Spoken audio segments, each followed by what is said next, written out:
Hi guys, so I wanted to do a video and I'm not comfortable with the camera facing me, but I feel bad because this isn't the kind of video where I have something to show you, and it's weird sometimes I think when I just have the camera pointing at the floor. So I don't really know where to look on this thing, so if my eyes are wonky, that's why.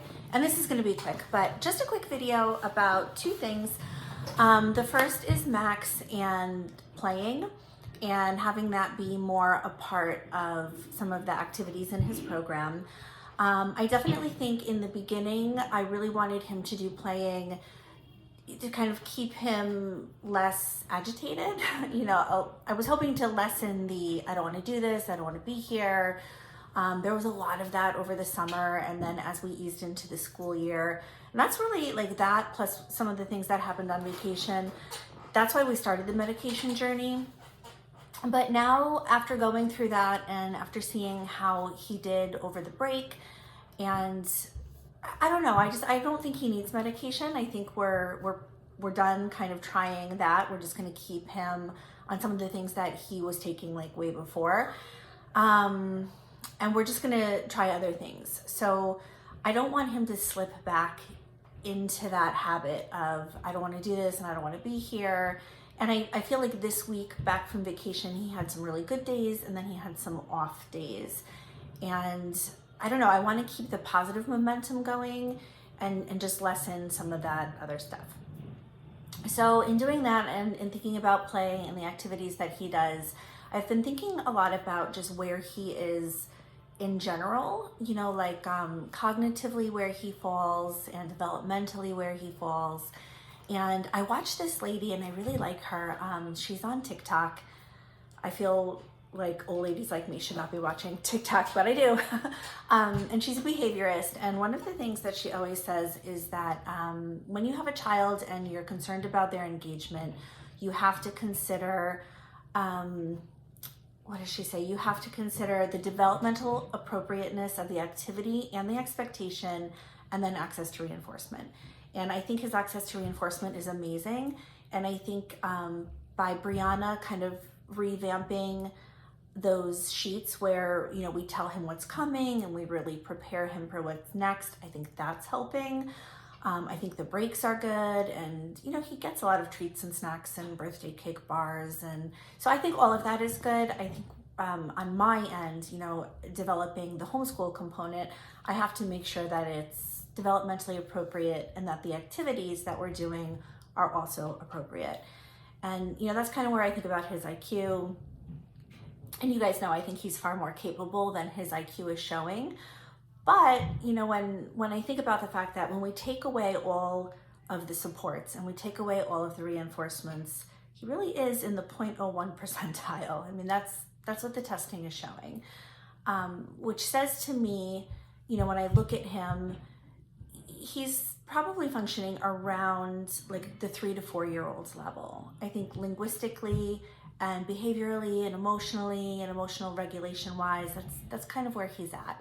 So even though I do think he's capable of going far beyond that, like academically, I think just kind of his emotions and the way we present things needs to be on that level. And when we think about 3 and 4 year olds and how we approach learning with them, we always say like play is the best way. We don't expect a 4-year-old to sit for 8 hours in their day and do a ton of tabletop work and a ton of questions, like question after question after question. So I want to make sure that I'm trying to come up with just better ways to target certain things and to incorporate play. So I think too, if I do that, then he really will, like half and whole, he should have that by now. And the fact that he's still struggling so desperately with the stapler and the staples, and he should have that by now too. And maybe it's just because I haven't like found the right way to practice in a way that he connects to. Just because too, I have to tell you, we had a conversation about dinosaurs and why they're extinct and how a meteor came, and then there was the Ice Age, and I think we had that conversation 2 or 3 times, 4 times at the most. And he today just kind of spouted it all back to me. I didn't even ask him. He just started a conversation And I thought, man, you know, like when he connects to it and he's interested and he wants to, he's very capable. So I just want to make sure, I'm going to try and put some activities, more like play ideas in there, but I'm going to leave it a little bit open-ended because I don't want you to feel like locked into anything. I mean, you can play however you want to play and reinforce the concepts. And then I'll just try and give you guys some ideas. But if you guys do incorporate more play, I know that that does mean he might move a lot slower through things, and that's okay with me. I think for the treatment plan and for the insurance company, we have to hit the stuff that's in Hierazimus. But if he doesn't get to some of my homeschool goals and agendas that are on the sheets, that's fine with me. Like, let's say he hits whole and half, and now he doesn't have time for social studies because he spent so much time playing with that. I'm totally fine with that because I feel like he'll move forward more quickly. So then maybe the next day he doesn't even need to do whole and half because he's got it.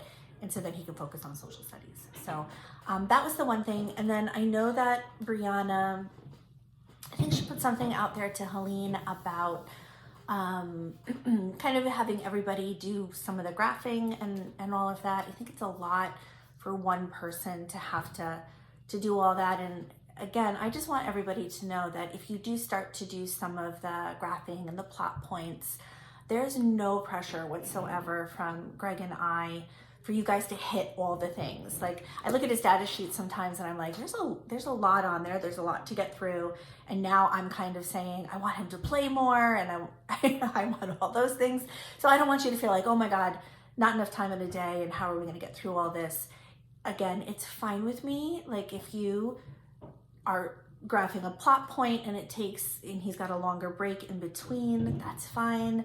If you're playing for a long period of time because he's super into it and then you don't get to a bunch of things, I'm okay with that too. Like, I'd rather see him, like, if he's really into it, play for a long time on one concept and then master it in 2 or 3 days, than hit everything and spend like 5 weeks on a bunch of concepts and still not have them.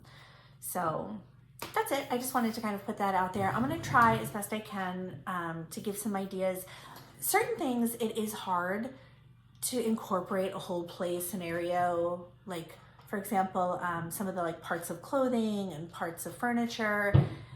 Sometimes even I have a hard time coming up with ideas on how to make that fun. I'm going to try.